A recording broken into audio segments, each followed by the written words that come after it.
বেছি দামত হ'লে কমকৈ খাওঁ, কমকৈ হ'লে বেছিকৈ খাওঁ। আমাৰ নিচিনা মানুহৰ কথা শুনিব কোনে?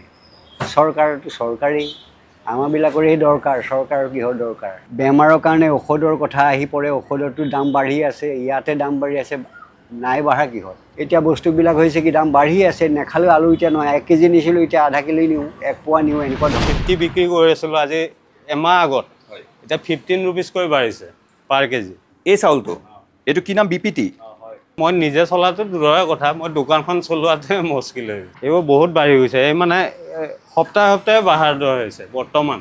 আগতে আপোনাৰ 140-50 তেনেকুৱা আছিলে, 180 লৈ গ'ল, 180ৰ পৰা আপোনাৰ 200 হ'ল, এতিয়া 200ৰ পৰা ডাইৰেক্ট 250 হ'ল। ভয়ংকৰ পৰিছে ঔষধত, ভয়ংকৰ বাঢ়িছে। ইনচুলিন বাঢ়িছে, চুগাৰৰ শিশু খাদ্য আপুনি চেৰেলেক চাওক আপুনি।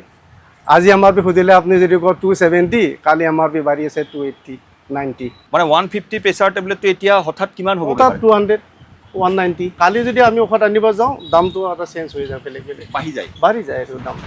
মূল্য বৃদ্ধিয়ে সকলোকে খুলি খুলি খাইছে। সাধাৰণ জনতা এক প্ৰকাৰ বজাৰত বা দোকানলৈ গৈ দিশহাৰা হৈ পৰিছে। প্ৰতিবিধ অত্যাৱশ্যকীয় সামগ্ৰীত এতিয়া মূল্য বৃদ্ধি হৈছে।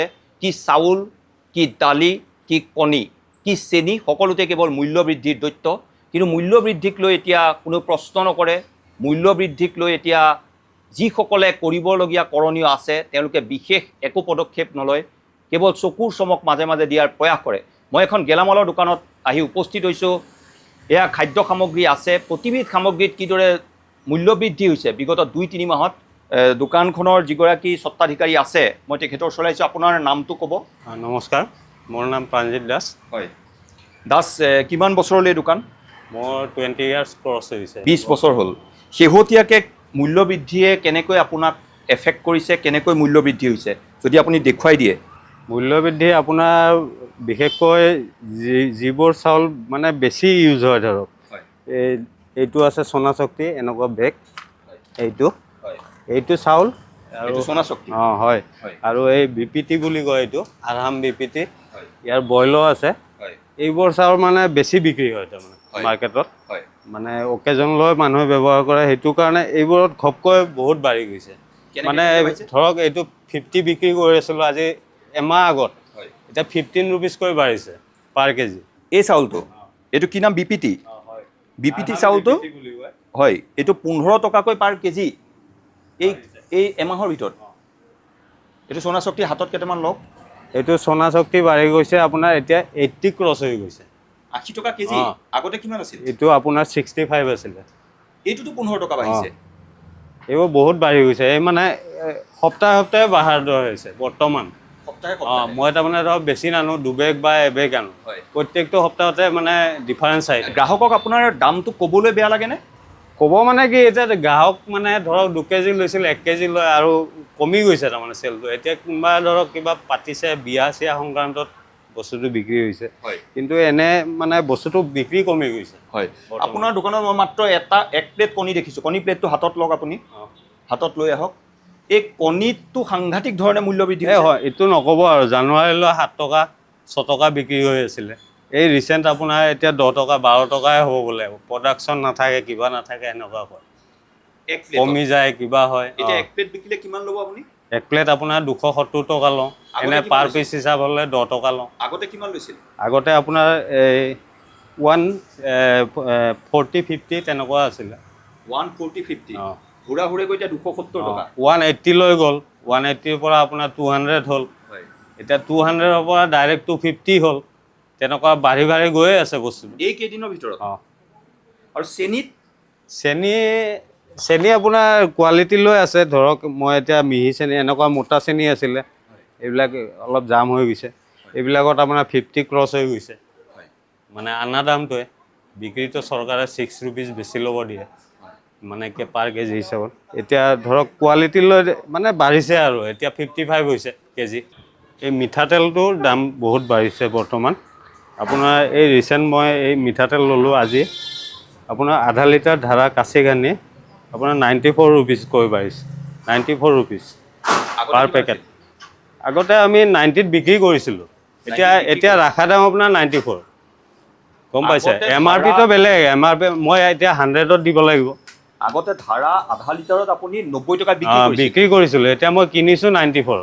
94ত কিনিছে এতিয়া মই 100 ৰুপিজত বিক্ৰী কৰিব। এইটো কিমান দিন আগৰ কথা এইটো এমাহ হ'ল ধৰক, এমাহ আগত আৰু এমাহৰ ভিতৰত যি ধাৰা আধা লিটাৰত 90 টকাত এজন ব্যৱসায়ী বিক্ৰী কৰিব পাৰিছিল, অৰ্থাৎ তেওঁ লাভ ৰাখি 90 টকাত বিক্ৰী কৰিব পাৰিছিল, এতিয়াৰ পৰা যদি তেওঁ বিক্ৰী কৰে 100 টকাকৈ আধা লিটাৰত বিক্ৰী কৰিব লাগিব। সকলো 50 আছিলে, চবতে বাঢ়িছে। এতিয়া তাৰমানে ব্যৱসায় বস্তুটো বেয়াই হৈছে আৰু এতিয়া নিজে মই চলাটোৱে আপোনাক সমস্যা হৈছে। এজন সাধাৰণ জনতা হিচাপে, লগতে আপুনি এজন গেলামালৰ ব্যৱসায়ী, আপোনাৰ চলাত অসুবিধা হৈছেনে নাই?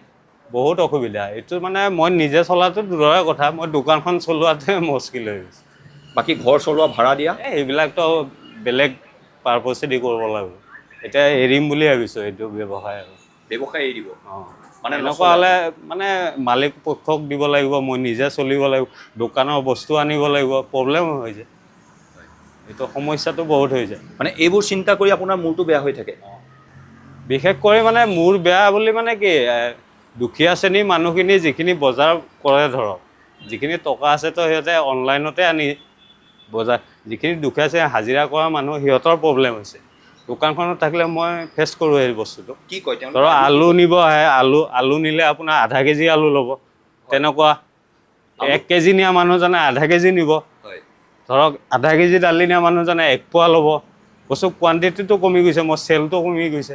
এই আচলতে এজন গেলামালৰ ব্যৱসায়ী, তেওঁ মনৰ কথা ক'লে, কিদৰে তেওঁৰো সমস্যা হৈছে, কিদৰে সাধাৰণ গ্ৰাহক হাজিৰা কৰা এজন ব্যক্তি যেতিয়া দোকানলৈ আহে তেওঁ মূৰে কপালে হাত দিবলগীয়া হয়। এইবোৰ কথা এতিয়া আলোচনা কৰাৰ সময় হৈছে। এইবোৰ বিষয়ত মাত মতাৰ সময় কিন্তু এতিয়া সমাগত। ঔষধ, জীৱনদায়িনী ঔষধৰ ক্ষেত্ৰত মানুহৰ নিত্য যি প্ৰয়োজনীয় ঔষধৰ ক্ষেত্ৰত কিদৰে হুৰাহুৰে মূল্যবৃদ্ধি বাঢ়িছে, মূল্যবৃদ্ধি হৈছে, সেয়া আজি আপোনালোকক কম প্ৰয়াস কৰিম। ঔষধৰ এখন প্ৰতিষ্ঠানত মই প্ৰৱেশ কৰিছোঁ, তাৰ স্বত্বাধিকাৰীগৰাকী আছে। এই প্ৰতিষ্ঠানখনত যথেষ্ট ঔষধ আছে, আপোনালোকে দেখিছে, নিতৌ বহু গ্ৰাহক আহে ঔষধ ক্ৰয় কৰিবলৈ। তাৰ স্বত্বাধিকাৰীগৰাকী আছে, আপোনাক এই অনুষ্ঠানলৈ স্বাগতম জনাইছোঁ। ঔষধ জীৱনদায়িনী, মানুহক সদায় লাগিবই। আপোনালোকে দীৰ্ঘ সময় ধৰি ঔষধৰ ব্যৱসায় কৰিছে। শেহতীয়াকৈ কিদৰে কোনকেইবিধ ঔষধত খুব মূল্য বৃদ্ধি হৈছে মানুহে সাধাৰণতে বিচৰা? আপোনাৰ বাঢ়িছে পেন 40, যিখিনি গেছৰ ঔষধ আছে।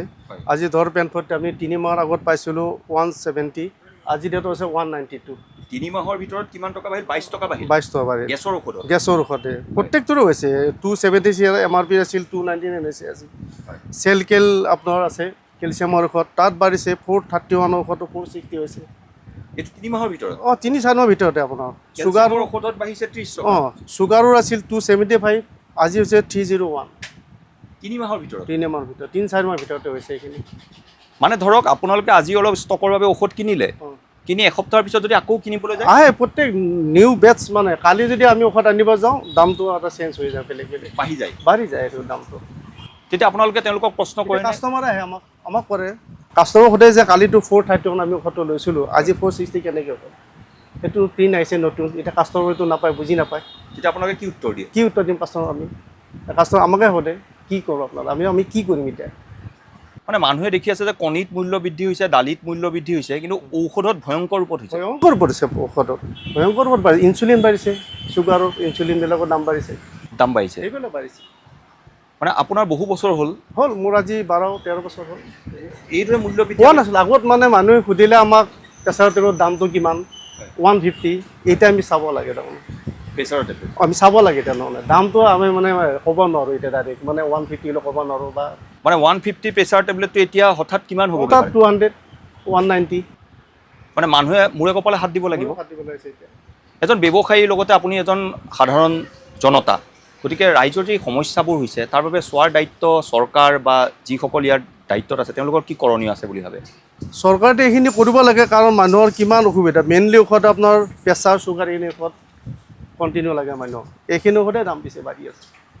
শিশু খাদ্য আপুনি চেৰেলেক্স চাওক, আপুনি আজি MRP সুধিলে আপুনি যদি কয় 270, কালি MRP বাঢ়ি আছে 280, 90। মানে শিশু খাদ্যত ডেইলি বাঢ়ি আছে আপোনাৰ। নেক্সট বেটছ মানে কৈছোঁ আপোনাক, আনিলে ক'ব নোৱাৰোঁ। আজি যে দামটো 270 MRPটো আছিল বা 320 MRP আছিল, আজি ক'ব নোৱাৰোঁ আমি তাৰমানে। এতিয়া মানে ধৰক গ্ৰাহকক আপোনালোকৰ দামটো ক'বলৈ বেয়া লাগে নেকি? হ'বতো বেয়া লাগে আমাৰ, কি ক'ম এতিয়া গ্ৰাহকে।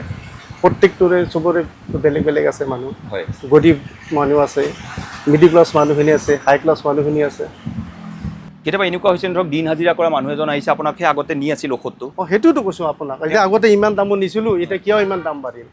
ইমান দাম নহয় নহয়। মই কৈছোঁ কেনেকৈ আমি কেনেকৈ এনচাৰ দিম? এনেকৈ নহ'ব, আপোনাৰ কিমান দাম বঢ়াই আছে? মই আমি দাম বঢ়োৱা নাই, এইবিলাক চৰকাৰৰ দাম বঢ়াই আছে, আমি কি কৰিম এতিয়া? এজন গ্ৰাহকক মই পাইছোঁ সাংঘাতিক ধৰণে যি মূল্য বৃদ্ধি হৈছে, প্ৰতিবিধ খাদ্য সামগ্ৰীৰ দাম বাঢ়িছে। দাদা বজাৰ কৰিবলৈ আহিছে, কিমান টকাৰ এতিয়া বজাৰ কৰিলে আপোনাৰ ঘৰখন চলে, বা আগতে কিমান কৰোঁতে চলিছিল আৰু এতিয়া কিমান সমস্যা হৈছে? সমস্যা বুলিতো এতিয়া কি ক'ম, এতিয়া গতানুগতিক চলি আছোঁ। আপোনাৰ দাম বঢ়ালেও এইটো ৰেটতেই খাব লগা হৈছে, কমালেও সেইটো ৰেটতে খাব লগা, কমকৈ খাব লগা হৈছে আগত কৰি। যেনে যিটো খাবলৈ বিচাৰিছোঁ সেইটো হিচাপে আমি এতিয়া একো নাপাওঁ। কাৰণ কিয়, বেমাৰৰ কাৰণে ঔষধৰ কথা আহি পৰে, ঔষধৰতো দাম বাঢ়ি আছে, ইয়াতে দাম বাঢ়ি আছে, নাই বাঢ়া কিহত? আপোনাৰ প্ৰত্যেক বস্তুৰেই দাম বাঢ়ি আছে। এতিয়া মাত মাতিম, কাৰ গুৰিত মাত মাতিব আপুনি? কোনে ক'ব? কোনে ক'ব এতিয়া, কাক ক'ম? এতিয়া ৰাইজে খায়েই আছে, কোনো আপত্তি উজৰ নোহোৱাকৈ দেখোন কোনো কমপ্লেইনেই নকৰে। যিসকলৰ টকা আছে তেওঁলোক চলি যাব, তাকেতো কৈছোঁ। কিন্তু আমাৰ দৰে সাধাৰণ মানুহ কেনেকৈ চলিব? সেইটোৱেতো কৈছোঁ, আমাৰ নিচিনা মানুহৰ কথা শুনিব কোনে? চৰকাৰতো চৰকাৰেই, আমাৰবিলাকৰেই দৰকাৰ, চৰকাৰৰ কিহৰ দৰকাৰ? গম পাইছেনে? আমি এতিয়া বেছি দামত হ'লে কমকৈ খাওঁ, কমকৈ হ'লে অলপ বেছিকৈ খাওঁ, আমাৰ হৈছে তেনেকুৱা ধৰণৰ। আমি বস্তুৰ দাম আৰু সুধি চাবলৈ যায় নায়েই। কাৰণ কিয়, বঢ়াই আছে বাঢ়ি দিছোঁ, আৰু কমাই আছে কমি দিছোঁ। কমকৈ দিলে আমাৰ অলপ সুবিধা হয়। এতিয়া বস্তুবিলাক হৈছে কি, দাম বাঢ়ি আছে, নেখালেও আলু এতিয়া নহয়, 1 কেজি নিছিলোঁ এতিয়া আধা কিলো নিওঁ, 1 পোৱা নিওঁ, এনেকুৱা ধৰণৰ। মিঠাতেলো তেনেকৈ, আগতে আধা কিলো নিছিলোঁ, এতিয়া 1 পোৱা নিব লগা হয়, 200 গ্ৰামৰ পেকেট নিব লগা হয়। ঘৰৰ পৰা যেতিয়া আপোনাক লিষ্ট দিয়ে যে এই বস্তু কেইপদ আনি দিব, তেতিয়া আপুনি কি কয় ঘৰত? ঘৰত আৰু কি ক'ব, ঘৰতো মানুহে জানেই আজিকালি যে বজাৰৰ ইমান দাম, চব বস্তু অনুমান হৈ গৈছে, ঘৰতো গম পায়। সাধাৰণ মানুহ দাদা কিদৰে চলিব?